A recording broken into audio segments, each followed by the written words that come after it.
அதனால சின்னதாயிருமா? என்னடா உங்க கோட்பாடு, உங்க பகுப்பு, உங்க வகுப்பு? இந்த பேசிட்டு இறங்கினான்ல என் தம்பி அபுபக்கர், என் தம்பி, நான் தான் அவனுக்கு திருமணம் பண்ணி வச்சேன். என் தம்பி மணந்து இருக்கிறது நீங்க சொல்றதுபடி இந்து பெண். அவன் அந்த நிக்கா முடிக்கிறதுக்கு ஒரு நொடி வரைக்கும் அவ இந்து பெரும்பான்மை. என் தம்பியை மணந்து அவ நிக்கா முடிச்ச அடுத்த நொடியில சிறுபான்மை. நான் எந்த செருப்பு வச்சுறா அவங்களை அடிக்கிறது? எந்த செருப்பு வச்சு அடிக்கிறது உங்களை? வெறுஞ்செருப்பு பத்தாரா அவங்களுக்கு? விளக்க மாதிரியும் சேர்த்து தான் அடிக்கணும். அயோக்கிய நாய்களா இப்படியே பயங்காட்டி யாரா சிறுபான்மை? என் அன்பு சகோதரன் AR ரஹ்மான் இன்னைக்கு சிறுபான்மை நீ சொல்ற. என் அன்பு தம்பி ரஹ்மானுடைய சொந்த அக்கா மகன் என் தம்பி GV பிரகாஷ் இந்துங்கிற. ஏண்டா தாய் மாமே சிறுபான்மை, மருமகன் பெரும்பான்மையாடா? எங்க அப்பா இளையராஜா உங்களுக்கு தெரியும் இந்து, சரி இந்து. என் தம்பி யுவன் வந்து இப்ப அவ இஸ்லாத்தை ஏற்றுட்டான். எங்க அப்பா பெரும்பான்மை, என் தம்பி யுவன் சிறுபான்மையாடா? ஏண்டா உங்களுக்கு மூளைன்னு ஒண்ணு இருக்கா இல்லையாடா?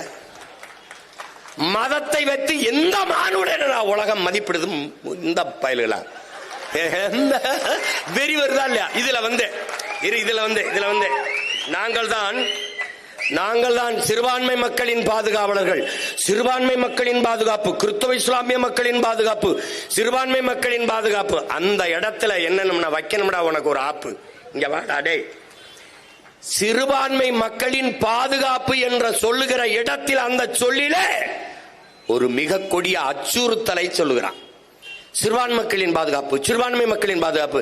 என்னமோ எங்க அண்ணன் தடாரையும் சொன்ன மாதிரி ஒரு பாதுகாப்பற்ற சூழலில் எங்களை நீ வாழ வச்சிருக்கியா? அப்ப இந்த நாட்டில் சிறுபான்மை மக்களை எப்படி பாதுகாப்பா கொஞ்சம் சொல்லு. சிறுபான்மை மக்களின் பாதுகாப்பு என்பது என்ன? எப்படி? இப்ப என் தம்பி தங்கச்சி எல்லாம் போகும்போது கூட 2 போலீஸ் கூடவே அனுப்பியா? சிறுபான்மை மக்கள் பாதுகாப்பு பைத்தியம். ஒட்டுமொத்த நாட்டு மக்களின் நாட்டு பாதுகாப்பு, ஒட்டுமொத்த நாட்டு மக்களின் பாதுகாப்பு தான் இங்க இருக்கிற கிறிஸ்தவர், இஸ்லாமியர், இந்து, சீக்கியர், பௌத்தர் எல்லாருக்குமான பாதுகாப்பு. அதுல என்ன தனியா சிறுபான்மை மக்களின் பாதுகாப்பு, சிறுபான்மை மக்களின் அந்த சொல்லிலே நீ அச்சுறுத்துகிறாய். ஏதோ பிரச்சனை இருக்கு போல இருக்கு, ஏதோ ஆபத்து இருக்கு போல இருக்குன்னு. தம்பி, நீ சிறுபான்மை மக்களின் பாதுகாப்பு இல்ல, இங்க இருக்கிற கிறிஸ்தவ இஸ்லாமிய மக்கள் தான் தொடர்ச்சியாக உனக்கு வாக்கு செலுத்தி பாதுகாத்து வச்சிருக்கான்.